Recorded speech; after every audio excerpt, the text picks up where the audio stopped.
Rolando González. José es investigador principal del CONICET, también exdirector del Centro Nacional Patagónico. Amablemente nos atiende, estamos en vivo a través de YouTube en Radio Universidad 891. ¿Cómo le va, Rolando? Buenas tardes, gracias por este ratito, un gusto. Buenas tardes, un gusto recibirlos.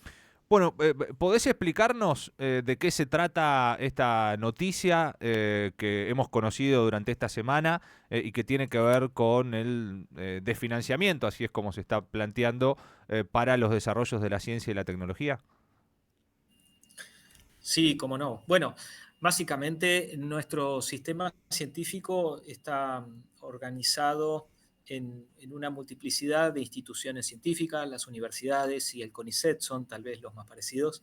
Hay luego una gran cantidad de instituciones con un fin específico, como puede ser el INIDEP, el Instituto Nacional de Investigaciones y Desarrollo Pesquero, el INTA, el INTI, la CONEA, etcétera, que son asimismo instituciones científicas, pero que podemos reconocer en su funcionamiento un objetivo de investigación y desarrollo específico. En este caso estamos hablando de la Agencia de Investigación y Desarrollo, de Investigación, sí, bien digo, I+D+I, la Agencia de Investigación y Desarrollo e Innovación, fue creada en la década del 90 y para que la audiencia lo comprenda en palabras simples, es el gran órgano financiador de la ciencia, de la investigación científica y tecnológica en nuestro país. En sus mejores momentos, entre el 2003 y el 2015, esta agencia supo tener gran cantidad de fondos dirigidos no solo a los grupos de investigación tradicionales, sino también, por ejemplo, a pymes, a cooperativas, a industrias interesadas en incorporar innovación tecnológica a sus procedimientos de planta, a sus productos, etcétera, etcétera. Hoy lo que estamos presenciando, dicho en palabras simples, es el combustible que alimenta con fondos las distintas líneas de investigación. Esos fondos circulan a través de un sistema totalmente transparente, con comisiones asesoras que evalúan los pedidos de financiamiento, con un directorio que avala cuando se otorga cada uno de los subsidios, etcétera, etcétera, con llamados regulares, etcétera. Esa agencia, que para nosotros, por lo que acabo de decir, es muy importante, está totalmente paralizada. Desde el 10 de diciembre pasado, desde el cambio de gobierno, la doctora Alicia Caballero no ha logrado destrabar absolutamente ninguno de los mecanismos que necesitamos en los grupos de investigación para poder seguir trabajando. Para hacer una analogía un poco bestial, es como si yo ahora apagara todas las consolas que ustedes están utilizando allí, les quitara los micrófonos, los auriculares y les preguntase si pueden seguir haciendo su labor periodística. Claro. No podrían. Entonces es un poco una metáfora un poco salvaje, pero creo que bastante verosímil. ¿Y de qué hablamos cuando te referís a innovación tecnológica o desarrollos tecnológicos aplicado a la industria, a las pymes, a los distintos desarrollos? Podés también, yo recién mencionaba el ejemplo de la doctora Chan, pero me imagino que habrá cantidad de ejemplos que han solucionado cuestiones y también que han participado en ganancias no solamente para el Estado, para los sectores privados. Por supuesto, por supuesto. Mirá, la gestión en ciencia siempre tiene mala prensa. Los colegas suelen escaparle a las tareas de gestión, como dirigir un centro, pero a los que nos gusta hacerlo y los que hemos tenido la suerte de dirigir centros de investigación grandes, como es el caso del Centro Nacional Patagónico, que tiene en su interior 9 institutos distribuidos en el norte de la Patagonia de distintas disciplinas, vemos pasar, porque es parte de nuestro trabajo, digamos, autorizamos todas esas ejecuciones de estos subsidios de la agencia en los centros que dirigimos, cuando nos toca dirigirlos. Entonces vemos pasar la multiplicidad y la diversidad de proyectos de investigación. Algunos, por ejemplo, históricos que yo recuerdo durante mi gestión, le permitieron a una empresa que procesa residuos industriales aquí en Puerto Madryn mejorar sus procesos de planta, sus procesos de biodigestión, de reciclado de residuos, a través de la cooperación en el marco de un subsidio, es decir, una cooperación financiada por la agencia, mediante el cual grupos de investigación en nuestro Centro Nacional Patagónico mejoraban el rendimiento de esos videodigestores, por lo tanto le permitía economizar energía y recursos a esa pyme de nuestro parque industrial. Otros ejemplos, qué sé yo, colegas que trabajan con los sistemas de reuso de aguas servidas, de aguas cloacales, que es algo que los municipios hoy, las ciudades intermedias necesitan fuertemente un abordaje al manejo del agua integral que incluye los sistemas de agua de reuso. Bueno, ese grupo de investigación ha recibido numerosos subsidios, no tengo el número ahora, pero recurrentemente esos proyectos de investigación se utilizan para, por ejemplo, mejorar esto que uno lo ve en el marco del laboratorio, en el marco de investigación, si querés, básica, pero que termina teniendo un impacto en un aspecto concreto que en las municipalidades de la región necesitan, como es los sistemas de reuso de agua. Podría estar toda la tarde dando ejemplos de investigaciones financiadas por la agencia más de tipo básica. Yo no soy amigo de esta denominación básico aplicado, pero con un impacto más directo o más indirecto, si querés llamarlo así. El día de ayer se planteó un comunicado por parte de la red de autoridades del Instituto de Ciencias y Tecnologías y hablan de la situación, ¿no? Que están, que vos mencionabas hace un ratito, esto de la paralización de la inversión en los proyectos, nombra la pauperización en los salarios del sector, que esto también es parte de lo que mencionas, pero hay algo que me llama la atención, que es esto del proceso que se inició, un proceso de éxodo masivo de investigadores, ¿no? Quiero saber cómo lo estás viviendo vos esto y qué podés contarnos al respecto. Mirá, lamentablemente sí, es así.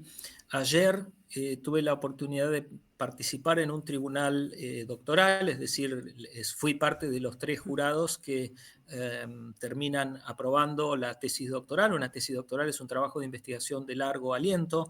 En este caso fue de una joven de allí de Buenos Aires que dedicó los últimos 5 o 6 años de su vida a estudiar los factores de riesgo genéticos y no genéticos potenciales responsables del labio leporino, las fisuras orales. Es una malformación congénita presente en todo nuestro país, con más frecuencia en algunas regiones de nuestro país, como la Patagonia, etcétera, etcétera. Bueno, en la parte final de las preguntas que le hicimos los miembros del tribunal, obviamente le preguntamos cómo pensaba continuar su investigación. Y la verdad es que luego, charlando con los supervisores, con los directores académicos de esta joven, nos causó un poco de gracia mi pregunta, porque no le estamos dando herramientas a esos jóvenes investigadores para responder una pregunta que en cualquier otro sistema científico sería natural. Ella me tendría que haber contestado, bueno, ahora vamos a estudiar aspectos que quedaron no resueltos en mi investigación doctoral, esto y aquello. La verdad es que lo único que puede responder es, mirá, hay que ver si me sale la beca. Si me sale la beca, es probable que esté arañando la línea de pobreza. Además de eso, no voy a tener fondos para investigar estas preguntas que quedaron abiertas por lo que acabo de mencionar de la situación de los subsidios y de la agencia.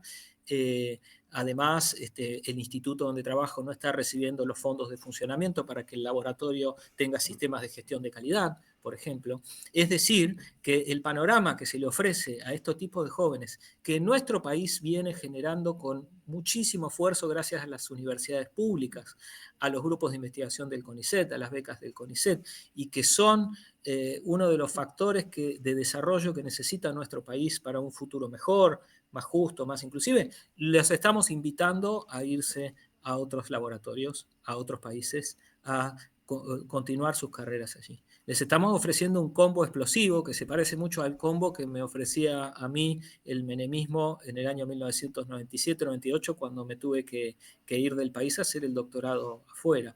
Esto es lamentable porque detiene algo que me gusta enfatizar mucho, que es el flujo horizontal de información. Cuando uno hace investigación científica, no todos hacemos lo mismo dentro de los grupos de investigación. Los que tenemos más trayectoria dirigimos, obtenemos el financiamiento, coordinamos la gestión del grupo, pero eso se va trasladando hacia investigadores más jóvenes, de 30 a 40 años. Luego están los becarios postdoctorales, los doctorales. Si vos sacás el eslabón que está en la trinchera, es decir, en el laboratorio, llevando adelante los experimentos, las estadísticas, utilizando las técnicas más novedosas, se interrumpe esa transmisión horizontal de conocimientos y lo que genera es una detención total de nuestro sistema. Vos nombrabas recién esto de los grupos de investigación y esto también se menciona en este comunicado, ¿no? Que habla de la desarticulación que está sucediendo. Para que más o menos la gente que nos está escuchando pueda comprender cómo funcionan, porque también hace hincapié que cuesta años, ¿no? Trabajar en estos grupos, integrarlos. Bueno, cómo funcionan y, por ejemplo, para que la gente entienda para qué funcionan, ¿no? Y por qué es tan necesario de tantos años que se trabaje en eso. Gracias por la pregunta, es muy interesante. Esta situación la venimos denunciando no solo desde la red de autoridades, sino también desde la Mesa Federal, que ha hecho declaraciones en este sentido que estás mencionando. Lo primero para responder es mencionar que la investigación científica no es un trabajo individual, no se hace en solitario. Es decir, cada investigador es nodo de una red inmensa donde se articulan los grupos de investigación, los institutos, ya sea del CONICET o de una universidad o de otro organismo, junto con otros organismos, a través de estructuras que para eso, esa es la razón de ser de tener un Ministerio de Ciencia. El Ministerio de Ciencia es la gran torre de control donde todos estos organismos articulan, intercambian información y alinean los esfuerzos para que los beneficios de la investigación impacten en la comunidad, en el sector productivo, en el sector económico. El mejor ejemplo de esto, para hacerla corta, es la pandemia. Cuando vino la pandemia, teníamos un Ministerio de Ciencia que supo articular lo mejor que hacía YPF Tecnología para desarrollar determinado aspecto de los barbijos con una empresa de base tecnológica, con un grupo de investigación especialista en en fin, hubo articulaciones a todo tipo y nivel con el Ministerio de Salud, con los gobiernos locales, etcétera, etcétera. Esa es la razón de ser de un ministerio. Entre una de las tantas cosas que este gobierno hizo y no nos dio el tiempo de denunciar, fue, por ejemplo, entre los despidos que hubo de personal administrativo al comienzo de esta gestión, ese personal administrativo, muchos de ellos trabajan en lo que conocemos como oficinas de vinculación tecnológica. Ahí no hay investigadores, ni becarios, ni técnicos, sino lo que hay es personal especializado en propiedad intelectual, en patentes, en convenios, en acuerdos de transferencias de datos y de materiales, que son fundamentales, son el puente de conexión entre lo que hacen los investigadores y las investigadoras en los laboratorios y una pyme, una cooperativa, una intendencia, etcétera, etcétera. Si vos debilitas el puente, las dos partes no se pueden conectar. Esos despidos afectaron muchísimo a toda la estructura gerencial de organismos como el CONICET. Y bueno, por eso lo llamamos desde la Mesa Federal cientificidio, que es la otra cara del industricidio. Esto no es una cuestión sectorial, hay que machacar muchísimo esto. El cientificidio y el industricidio son caras de la misma moneda. En un país que no busca su desarrollo soberano, básicamente lo que vos vas a hacer, si ese es tu objetivo, es destruir el entramado productivo y de innovación de un país, vas a destruir las dos caras de la moneda, la industria y la ciencia y la tecnología. Lo último, Rolando, agradeciéndote por este rato. Empiezan a surgir también para darle fuerza a este argumento algunas cuestiones como o se publican algunas investigaciones que serían consideradas irrelevantes, viste que a veces se publica un título que llama la atención, o se habla también de que en otros países no existen estos subsidios a tal o cual cuestión, en este caso a la ciencia. ¿Cómo es en el resto del mundo? ¿Qué es lo que pasa? Lo escuchaba también al decano de ciencia de la UBA, a Guillermo Durán, hablar de la situación en Israel, ¿no? De cómo, si este gobierno quiere mostrarse como un espejo de lo que pasa en Israel, la inversión que hay por parte del Estado en tecnología, pero ¿cómo es en ciencia, digo? ¿Cómo es en el resto del mundo? Vos que has tenido la oportunidad también de viajar. Mira, es difícil responder esta pregunta sin ponerme violento. Los colegas que dicen eso, a mí ¿sabes por qué me duele? Porque conocen el sistema y sabemos que están zanateando, sabemos que están mintiendo. Las ciencias sociales, cuando sale ese famoso ranking Simago, Simago es una plataforma española que se dedica básicamente a rankear, a estudiar organismos de ciencia y tecnología en todo el mundo y les da un puntaje de acuerdo a su desempeño, su impacto en la comunidad, etcétera, etcétera. El CONICET siempre rankea bien, viene rankeando bien. rankea mejor cuando se lo financia, en periodos donde tiene financiamiento y respaldo. Pero cuando vos ves adentro cuáles son las disciplinas que más impacto están generando en el CONICET, las ciencias sociales están a la cabeza. De las 4 grandes áreas del conocimiento que tiene el CONICET, las ciencias sociales son las que más impacto reciben.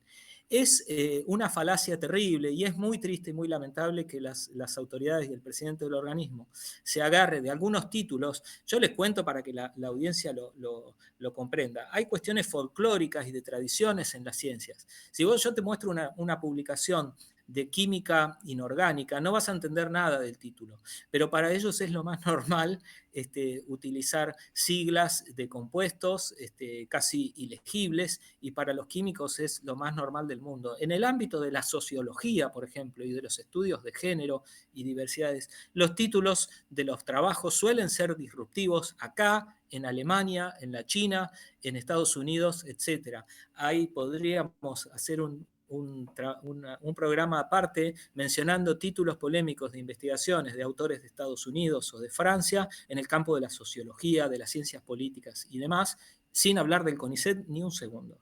Es parte de la tradición. Cuando uno lee esos artículos, te das cuenta que están investigando a través del método científico procesos muy complejos que nuestras sociedades hoy atraviesan. ¿O acaso en nuestras familias, con nuestros hijos y con nuestros amigos, no tenemos debates profundos acerca de la relación nuestra con los nuevos dispositivos, con las nuevas tecnologías, con la inteligencia artificial, con las fake news? Vivimos en una sociedad lo suficientemente estable y ordenada como para no dar estos debates. Estos debates no les sirven luego a los gobernantes, a los juzgados, a los que legislan, para entender cuáles son las problemáticas que está atravesando nuestra sociedad. Por supuesto que sirven. La demostración está, por ejemplo, en la discusión sobre la despenalización del aborto, el último gran debate acerca de nuestros estilos de vida, si querés llamarlo así, transformados en legislación, en derechos, no en estilo de vida, en derechos de las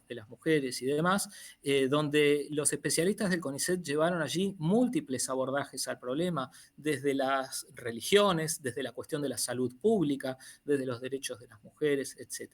Nada de eso existiría, nada de esa información existiría y estaría al servicio de los legisladores si no existieran grupos de investigación de mucha trayectoria en ciencias sociales. Cualquier país va a tener financiamiento puesto en estas. Después, y ya para terminar, la falacia de la ciencia que tiene impacto y no tiene impacto, hay algo ideológico por parte de las autoridades actuales que están todo el tiempo hablando de cuestiones relacionadas con la sexualidad y con lo anal y lo demás. Y uno que está dentro del sistema se pregunta, ¿por qué nunca les parece algo inútil, por ejemplo, estudiar las cuerdas cósmicas, la astronomía profunda, la matemática teórica? De eso nunca hablan. Siempre les preocupan las investigaciones de género y diversidades. Quiero decir, ciencia básica o fundamental vamos a encontrar en todas las áreas del conocimiento, también en las ingenierías. También en las ingenierías. Investigaciones que hoy vemos y decimos, la verdad, yo no le veo un impacto en una pyme que va a ocurrir el mes que viene. Pero nada, no funciona así la ciencia. Por eso uno se embronca y le da mucha furia, porque ellos saben que la ciencia no funciona así, y aún así enarbolan estos discursos tan violentos y tan discriminadores, ¿no? Muchas gracias, Rolando. Un abrazo grande. Estamos en contacto. Bueno, obviamente desde aquí, desde la universidad, con preocupación analizamos este tema, que tampoco ha tenido demasiada repercusión, hay que decirlo, y esperamos que no quede así, por lo menos. Un abrazo grande. Muchísimas gracias. Un abrazo, fundamental el trabajo de ustedes difundiendo esto. Muchas gracias y buenas tardes. Gracias. Rolando González José estuvo con nosotros, investigador principal del CONICET, ex director también del Centro